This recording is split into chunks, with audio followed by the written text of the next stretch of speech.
Roger Denier, originaire de Sétif, fait partie de la 7e RTA, le régiment des tirailleurs algériens.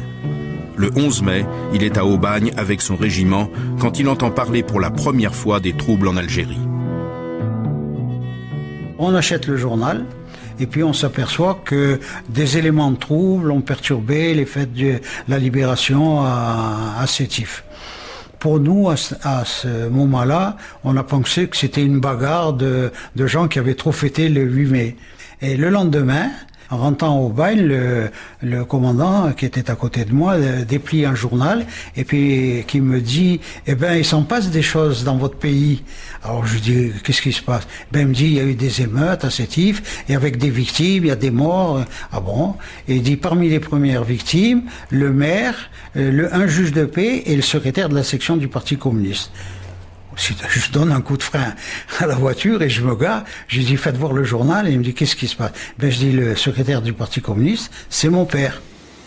Je rentre au régiment et là je demande une permission.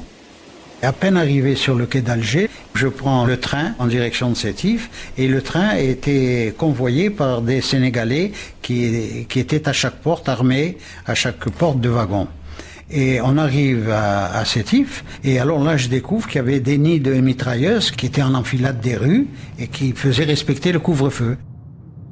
Je suis allé voir aussitôt ma mère, et avec ma mère on a décidé de monter tout de suite à l'hôpital. Et en montant à l'hôpital, j'ai trouvé mon père sur son lit de souffrance, là, et il était méconnaissable. Albert Denier était un Européen modéré, très respecté à Sétif par les deux communautés. Dans la folie de la manifestation du 8 mai, il a eu les mains broyées par des manifestants. Cette photo a été prise par l'armée. Abondamment publiée dans la presse locale, elle contribuera à créer un climat de terreur au sein de la population française.